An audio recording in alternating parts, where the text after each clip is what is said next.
네, 반갑습니다. 주도입니다. 자, 지난번 시간에 아마 이 사무 경영 관리 개요론 문제를 풀고 많이 좌절하신 분들이 몇 분 계시지 않을까 싶은데요.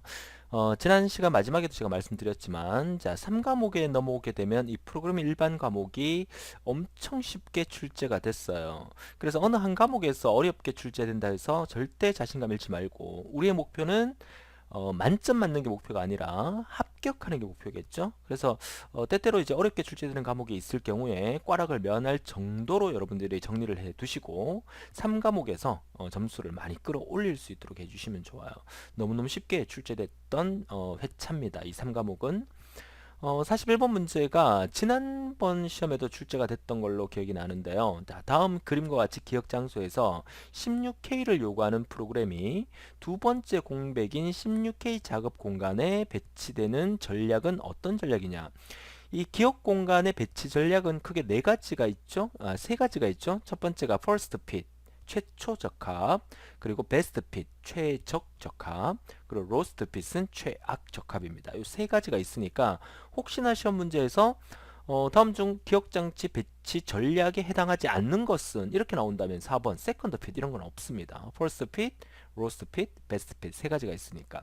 자, 그 중에서 이 16K가 자기 사이즈에 딱 맞는 빈 공간에 들어가는 것을 우리가 best fit이라고 불렀죠. 그래서 정답은 3번이 될 텐데 만약에 문제가 이 16K 프로그램을 이 공간에 넣게 되면 넣을 수 있는 공백이 있는 공간은 3개의 공간이 있죠. 이 3개의 공간 중에서 첫 번째 공간에 넣는 것을 우리가 first fit이라고 하죠. first fit. 그리고 넣을 수 있는 공간 중에서 가장 큰 공간에 들어가는 50K 공간에 들어가는 것을 우리가 lowest fit이라고 합니다. 왜 로스트 핏이 가장 큰 공간에 들어가는 게 제일 안 좋습니까? 라고 질문하는 경우가 많아요. 오프라인에서 현장 강의를 하다 보면 그런 질문을 많이 하는데 지난번에도 설명을 드렸지만 우리는 기억 공간을 효율적으로 관리를 해야 되죠. 근데 16K라는 크기의 프로그램을 16K라는 딱 맞는 공간에 쓰게 되면 남는 공간이 없잖아요. 만약에 이 공백이 17K다. 그러면 16K를 넣었을 때 남아봐야 1K밖에 공간이 안 남잖아요. 근데 50K 공백이 있는 곳에다가 16K를 넣어버리면 그죠? 얼마가 남습니까? 34K만큼의 공간이 비어버린다는 거죠. 물론 34K 공간에다가 다른 걸 쓸 수는 있겠지만 그만큼 활용도가 떨어지기 때문에 큰 공간에다가 사용하는 것은 효율적이지 못하다. 그래서 로스트핏이다. 이렇게 얘기를 하는 거예요. 이따가 다음 문제에서 뒤에 문제에서 내부 단편화와 외부 단편화 문제가 한 문제가 나올 겁니다. 그때 단편화에 대해서도 그러니까 이 예를 들고 한 번 더 설명을 드리도록 하죠. 자, 42번 가겠습니다. 자, 페이징 시스템에서 페이지의 크기에 관한 설명으로 옳지 않는 것은 자, 여기 바로 나오네요. 그죠? 단편화 문제가 나오는데 정답이 3번이라는 건데요. 페이지 크기가 클수록 내부 단편화가 감소한다. 자, 이 말은 무슨 말이냐면요. 자, 위에 문제를 가지고 다시 한번 볼게요. 자, 우리가 16K라는 크기를 만약에 여기 공백이 만약에 10K밖에 없다. 그러니까 비어있는 공간이 10K 공간이 있단 말이죠. 그러면 이 16K를 10K에 넣을 수 있습니까? 없습니까? 못 넣죠. 그러니까 못 넣으면 10K라는 공간이 쓸모없이 남아버리죠. 이런 단편화를 우리가 외부 단편화라고 합니다. 외부 단편화. 외부 단편화. 자, 그리고 16K라는 것을 50K 공백에 넣었어요. 50K 공백에 넣고 나면 남는 공간이 얼마입니까? 남는 공간이 34K만큼 남게 되죠. 이렇게 남는 공간을 우리가 내부 단편화라고 합니다. 선생님, 그럼 차이가 뭡니까? 외부 단편화는요, 아예 처음부터 들어가지 못해서 남는 공간. 그걸 외부 단편화라고 하고요. 내부 단편화는 공간이 충분하기 때문에 넣고 난 다음에 남는 공간을 내부 단편화라고 해요. 그러면 이 42번 문제에서 페이지 크기가 클수록 이 페이지 크기가 50K만큼 크단 말이죠. 페이지 크기가 클수록 내부 단편화가 감소하는 게 아니라 페이지 크기가 크면 클수록 내부 단편화가 증가할 수 있다는 얘기예요. 자, 정리가 되십니까? 그래서 정답은 3번인데 나머지는 여러분 읽어보시고요. 자, 문제에서 41번 같은 문제를 우리가 맞출 수 있어야 되고 42번 문제에서는 내부 단편화가 무엇인지 외부 단편화가 무엇인지에 대한 개념만 알면 이와 관련된 문제는 거의 다 맞출 수 있다라고 보실 수가 있겠습니다. 자, 이어서 43번으로 갈게요. 자, 객체 지향 개념에서 이미 정의된 상위 클래스의 메소드를 비롯한 모든 속성을 하위 클래스가 물려받는 거다. 우리말로 하면 뭐다? 상속받는다 해서 상속성이라고 하죠. 상속성을 영어로 몰라서 틀리면 억울합니다. inheritance라고 하죠. 상속성. 정답 4번이고요. 자, 수식 구문의 표기법 중에서 연산자를 피연산자 사이에 표기한다는 말. 자, 연산자는 더하기, 빼기, 곱하기, 나누기 이런 것들을 우리가 연산자라고 하죠. 만약에 A와 B를 더하겠다고 하면 이 A, B는 뭐가 되는 거예요? 피연산자가 되는 거죠. 그래서 연산자를 피연산자의 중간에 두는 방식을 우리가 중위 표기법이라고 하죠. 중위 표기법을 영어로 하면 인픽스라고 합니다. 중위 표기법. 중위표기법. 그러면 전위표기법도 있죠. A 플러스 B를 이렇게 표현하는 게 아니라 연산자를 앞에 두고 B연산자를 뒤에 둬요. 이렇게 A, B 이렇게 다시 쓸게요. 이쪽에다가 프리픽스라고 하죠. 프리픽스는 연산자를 앞에 두고 피연산자를 뒤에 이렇게 두는 방법. 그 다음에 포스트픽스가 있죠. 이거는 후위 표기법이라고 합니다. 후위 표기법은 피연산자를 앞에 두고 연산자를 뒤에 두는 방법. 그래서 중위 표기법은 어떻게 한다? 연산자를 가운데 두고 우리가 보통 쓰는 A, B를 이렇게 쓰는 거. 이게 중위 표기법이죠. 정답은 3번이 되겠습니다. 45번. 자, C 언어의 특징으로 옳지 않은 것은 포인트에 의한 번지 연산 등 다양한 연산 기능을 갖고 있고요. 뉴메릭 코드라 그래서 기호 코드라고 하는 것은 어셈블리어를 얘기하는 겁니다. 어셈블리어. 기계어에 속하는 거죠. 어셈블리어를 얘기하는 거고. 그래서 정답은 2번이고 C 언어는 유닉스 운영 체제를 구성하는 시스템 프로그램이고요. 이식성이 뛰어나서 컴퓨터 기종에 관계없이 프로그램을 작성할 수가 있습니다. C 언어의 특징 관련 문제 자주 출제가 되고 있죠. 이번 프로그래밍 일반 문제에서도 이제 C 언어를 코딩하는 문제는 출제가 되지 않았어요. 그죠? 최근에 많이 출제되고 있지만 출제되고 있지 않으니까 그렇다고 몰라도 된다는 얘기는 아니니까 코딩하는 문제, 다른 프로그래밍 일반 강의를 보면 제가 직접 그 코딩하는 것까지 보여드리면서 강의를 하고 있으니까 프로그래밍 C 언어 프로그래밍 코딩하는 것까지도 같이 한번 봐두셔야 됩니다. 자, 46번 문제 자주 출제되는 문제예요. 프로세스의 정의로 적당하지 않는 것은 프로세스는 PCB를 가진 프로그램이에요. 현재 실행 중인 프로그램을 말하는 거예요. 그리고 프로세스가 할당된 실체라고 말하고요. 2번이 틀렸는데요. 왜 틀렸냐면 동기적 행위를 일으키는 단위가 아니라 비동기적 행위를 일으키는 단위예요. 그래서 이거 B자 빼버리고 틀린 답으로 엄청나게 많이 나왔었어요. 그렇죠? 그래서 제가 별표를 해드린 겁니다. 프로세스의 정의로 적당하지 않은 것은 2번이 틀렸어요. 왜 틀렸냐?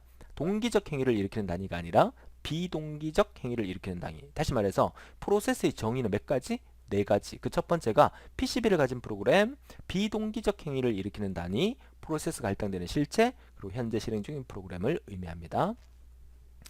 자, 47번 너무 쉽죠? 프로그램 안에 내재되어 있는 논리적 오류를 발견하고 그 오류를 수정하는 작업. 오류를 영어로 하면 버그다라고 얘기를 한다고 했죠. 버그. 그죠? 벌레.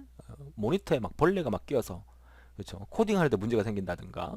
과거에 이제 ENIAC이라는 진공관 18,000여 개로 만든 컴퓨터에서 그 접지 부분에 벌레가 나방이 막 끼어서 그 진공관이 막 터진다든가. 그래서 이제 버그 때문에 오류가 생긴다라는 의미에서 유래가 됐죠. 근데 수정하는 거니까 앞에다가 D를 붙여서 디버그라고 하면 오류를 수정한다는 얘기가 되겠죠. 정답 3번이고요. 48번 기계어에 대한 설명으로 옳지 않는 것은 기계어는 저급 언어입니다. 대표적인 게 어셈블리어가 되겠죠. 컴퓨터가 직접 이해할 수 있는 언어예요. 인간이 이해하기는 힘들어요. 기종마다 기계어가 다르기 때문에 호환성도 낮습니다. 0과 1의 이진수 형태로 표현되고 기계어기 때문에 수행 시간이 빠릅니다. 프로그램 작성이 용이하다가 아니라 어렵습니다. 우리가 쓰는 고급 언어인 C 언어 같은 경우는 작성하기가 쉽지만 기계어는 작성이 어렵습니다. 정답은 4번이고요. 49번은 어휘 분석 원시 프로그램을 하나의 긴 스트링으로 보고, 스트링은 문자입니다. 긴 문자로 보고 원시 프로그램을 문자 단위로 스캐닝해서 문법적으로 의미 있는 일련의 문자들로 분할해냅니다. 이럴 때 분할은 문법적인 단위다. 자, 이 문제에서 키워드는 뭐냐면 어휘 분석이에요. 어휘 분석. 어휘 분석을 하게 되면 반드시 생성되는 게 뭐가 생성됩니까? 토큰이 생성됩니다. 토큰.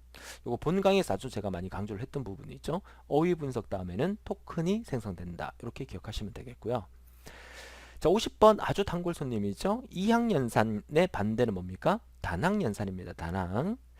자, 단항연산은 항이 한 개란 뜻이고 이항연산은 항이 두 개란 뜻이에요. 그래서 XO와 연산이나 AND 연산이나 O와 연산은 전부 다 A항과 B항 두 개의 항을 갖고 0001, 1011로 데이터를 처리하죠. 컴플리먼트는 보수라는 뜻인데 항이 하나만 있으면 됩니다. 그렇죠?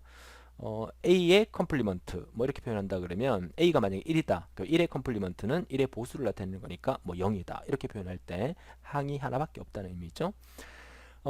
단항연산이죠. 컴플리먼트가. 그러니까 단항연산의 대표적인 게 컴플리먼트 외에 또 뭐 있어요. 그렇죠? not도 있죠. not. 그죠? 부정하는 거. A의 부정 뭐 이런 식으로 정답 4번이 되겠습니다. 자, 51번 문제는 기억장치의 한 장소를 추상화한 것으로 프로그램이 동작하는 동안 값이 수시로 변할 수 있는 것은 변수라고 하죠. 변수. 정답 2번입니다. 변수. A라는 변수 안에 10을 담아두고, 그죠? 그러면 A equal 10 이렇게 하면 A라는 변수에 10을 담아둔다는 뜻이죠. 그리고 쭉 내려가서 또 한번 A equal 5 이렇게 적으면 A라는 변수에다가 5를 담으라는 얘기니까 10이 지워지고 5가 들어가게 돼요. 그러니까 수시로 들어있는 값이 변하게 된다는 의미겠죠. 정답은 2번이고요. 52번 C 언어에서 정수형 변수를 선언할 때 사용되는 것은 이거 지난번에도 한번 나왔는데 C 언어에서 정수형을 나타내는 변수 그러니까 변수를 선언할 때 명령어는 int입니다. 그죠? int. 원래 이제 정수형을 영어로 하면 integer라고 부르는데 integer 다 쓰지 않습니다. 줄여서 int라고 쓴다는 거 기억하세요. char은 캐릭터의 약자로서 문자를 나타내는 그 변수 선언이고요. 더블이나 플로트는 실수인데 플로트는 짧은 거, 더블은 긴 실수를 나타냅니다. 53번. 자, 객체지향 언어에서 하나 이상의 유사한 객체들을 묶어서 하나의 공통된 특성으로 표현한 것을 클래스라고 하죠. 제 수업을 듣고 있는 여러분 모두는 하나의 클래스입니다. 무슨 클래스? 사무자동화 산업기사 필기 클래스가 되겠죠. 여러분 개개인은 하는 일과 뭐 이름도 다르고 직장도 다르고 뭐 다 다르시겠지만 사무자동화 필기를 위해서 저한테 모였으니까 사무자동화 필기 클래스라고 하는 거죠.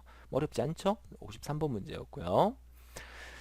자, 54번 문제는 C 언어에 사용되는 기억 클래스에 해당되는 거. 이것도 자주 출제가 되죠. 문제가. 기억 클래스의 종류는 정적 클래스, 그리고 자동 클래스, 그리고 레지스터 클래스. 자, 이렇게 기억하시면 되겠습니다. 인터널은 없고요. 익스터널은 있습니다. 외부 기억 클래스는 있습니다. 정답은 1번이 틀렸습니다. 자, 55번. 이거는 프로세스가 일정 기간 동안 자주 참조하는 페이지들의 집합을 의미하는 거다. 이걸 워킹셋이라고 하는데요. 이거 원래 정확한 명칭은 워킹셋 모델이라고 합니다. 워킹셋 모델. 요까지 기억하면 좀 외우기가 쉬워요. 무슨 말이냐면 매대가 있습니다. 매대? 옷가게에 가면 기본적으로 쇼윈도 앞에 이렇게 마네킹이 이렇게 한 두세 개가 서 있습니다. 그죠? 마네킹이. 옷가게 그 주인은 이 마네킹에다가, 그죠? 유행에 맞게끔 아주 예쁜 옷을 이렇게 입혀 놓습니다. 이렇게 입혀놔요. 그러니까 이 마네킹을 모델이라고 가정을 할게요. 모델. 그죠? 모델을. 그런데 손님이 이제 옷가게에 들어와서 옷을 구매를 합니다. 그죠? 구매를 하는데 이 옷 주세요. 뭐 이 옷 주세요. 뭐 이 옷 주세요. 이렇게 할 수 있겠죠. 근데 옷가게의 그 점원은 이 마네킹에 판매되는 옷을 다 걸어 놓을 수는 없잖아요. 그래서 기본 대표적인 걸 걸어 놓고 난 다음에 저기 창고에다가 나머지는 사이즈별로 이렇게 보관을 합니다. 그래서 고객이 들어와서 이 옷을 달라 그러면 사이즈를 물어보고 잠시만 기다리세요 하면서 이 창고에 가서 이 옷을 가져다가 고객한테 보여줍니다. 그러면 이 워킹셋 모델을 만약에 뭐 예를 들어서 잘못 해놨다 그러면 점원이 고객이 요구하는 것이 이 모델에 없기 때문에 이 모델에 없는 것을 이 창고에 가서 자꾸 가져다 줘야 됩니다. 이해가 잘 될지 모르겠는데, 자, 그래서 이 모델을 세팅을 잘하게 되면 자주 창고에 왔다 갔다 할 일이 없는데 모델 세팅을 잘못하게 되면 창고에 왔다 갔다 하는데 걸리는 시간이 더 많이 걸린다는 뜻이에요. 그죠? 자, 그래서 프로세스가 일정 기간 동안 자주 참조하는 페이지들의 집합을 우리가 뭐라 부르냐면 프로세스가 들어왔을 때는 자주 그 마네킹에 이렇게 참조를 한단 말이죠. 근데 실제로 이 마네킹에 참조해서 마네킹에 있는 옷을 팔아야 되는데도 불구하고 마네킹의 옷은 못 팔고 자꾸 창고로 왔다 갔다 하는데 걸리는 시간이 더 많이 걸린다. 뭐 이런 예를 들면 좀 더 쉽게 이해할 수 있지 않을까라고 싶어요. 그래서 워킹셋 모델이라 함은 자주 참조되는 페이지들의 집합을 우리가 워킹셋 모델이라고 한다라는 거 기억하시면서 정답 4번으로 봐주시면 되겠습니다. 자, 56번. 자, 이것도 한번 나왔던 문제죠. 작성된 표현식이 BNF의 정의에 의해서 바르게 작성되었는지를 확인하게 만든 틀이 물었어요. 우리 C 언어 프로그래밍 일반 문제에서 틀이 문제가 나온다. 무조건 파스틀입니다. 그죠? 구문 분석, 어휘 분석 단계 배우면서 제가 파스틀에 대한 얘기를 해드렸었어요. 그죠? 본강에서 파스틀입니다. 그래서 트리에 관련된 문제가 나왔다. 그러면은 프로그래밍 일반에서 무조건 파스틀이라는 거 기억하시면 되겠어요. 자, 57번 문제는 쉬운 문제죠. 문장 구조의 성격이 다른 것은 우리가 화일문과 두 화일문 그리고 for문은 전부 다 뭐예요? 반복문이죠. 요거 세 개는 전부 다 C 언어에서 반복을 할 수 있는 반복문입니다. 대신에 if는 뭡니까? if는 그죠? 두 개의 조건을 주어주고 else를 기준으로 해서 이 if 문에 대한 이 조건에 만족하면 스테이트먼트 1을 실행하고 이 조건에 만족하지 않으면 스테이트 2를 실행하라 라는 의미의 조건문에 해당이 되겠죠. 조건문. 반복문이 아니라 조건문입니다. 그래서 정답은 3번이 되겠죠. 자, 58번은 운영체제의 성능평가 요소는 크게 4가지가 있는데요. 첫 번째가 반환 시간의 단축, 신뢰도의 향상, 처리 능력에 대한 향상, 그리고 또 하나 말한다면 사용 가능도죠. 사용 가능도. 얼마나 사용할 수 있을까 하는 사용 가능도 향상 이런 부분이 되겠죠. 비용은 아닙니다. 자, 59번 문제도 C 언어에 사용된 escape sequence 이것도 몇 번 설명을 드렸던 부분인데요. B는 페이지 스킵이 아니라 백스페이스라는 거의 약자입니다. 백스페이스. 백스페이스 키가 키보드에서 많은지 아시죠? 그러니까 왼쪽 칸으로 넘어가게 만들어주는 거죠. 자, 틀린 것은 1번이고요. 역슬래시 n은 new 라인입니다. 새로운 라인으로 가게끔 하는 거. 역슬래시 t는 탭 키의 기능을 하고요. 역슬래시 r은 캐리스 리턴으로서 다음 줄로 떨어뜨리는 형태로 나타내는 거죠.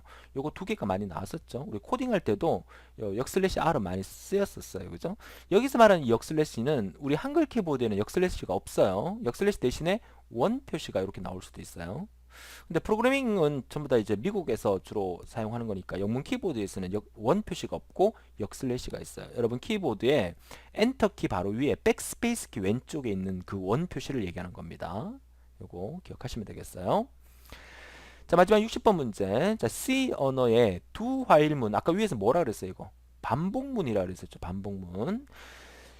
자, 틀린 것은 그랬는데 조건이 거짓인 동안 루프를 반복 처리한다. 이게 거짓인 동안 하는 게 아니라 이 조건에 맞으면 반복을 하고 틀리면 조건에 만족하지 못하면 반복을 하지 않는다는 뜻이죠. 거짓 동안 반복 처리하는 게 아니라 참일 경우에 반복 처리하는 거가 되겠죠. 틀린 것은 1번이 되겠고요. 이 문의 조건이 처음부터 거짓일 때도 문을 최소 한 번은 실행한다. 이건 맞아요. 맞아요. 그러니까 do 하고 난 다음에 어떤 명령어가 있고 while 하고 난 다음에 어떤 그 스테이트먼트가 있어요. 그래서 일단 한번 실행하죠. 이 조건에 맞든 안 맞든 한번 실행하고 난 다음에 이 조건에 맞으면 한번 아래쪽을 실행하고 다시 돌아오게 되고 이렇게 반복하게 되는 겁니다. 자, 무조건 한번 실행하고 경우에 따라서는 여러 번 실행하는 처리에 사용하면 유용하다. 조건에 맞느냐 안 맞느냐에 따라서가 되겠죠. 자, 문의 마지막에는 항상 요거 필요하다. 그죠? 요거 세미콜론이 필요합니다. C 언어에서 문장 끝에마다 항상 세미콜론을 찍어주면서 이제 이 문장이 끝났다라는 것을 알려줘야 된다는 것도 같이 알아두셔야겠습니다. 자, 어떻습니까? 좀 쉽지 않습니까? 프로그램 일반 문제가. 근데 선생님 저는 아직까지도 프로그램 일반 문제가 좀 어렵습니다라고 말씀하시는 분이 계시다면 본 강의를 안 들었거나 앞서 그 기출문제풀이 강의를 안 들었거나 이런 분밖에 없다고 생각합니다. 본 강의의 프로그램 일반을 충실히 들으시고 이것보다 앞서 있는 기출문제를 충분히 푸셨다면 충분히 이 문제는 쉽게 해결할 수 있는 문제라고 보여지거든요. 그래서 앞서 문제를 반복해서 풀어보는 그런 여러분이 되셨으면 좋겠습니다. 오늘도 즐거운 하루 되시고 다음 다른 강의에서 또 뵙도록 하겠습니다. 지금까지 기사친구 대표 강사 조료였습니다.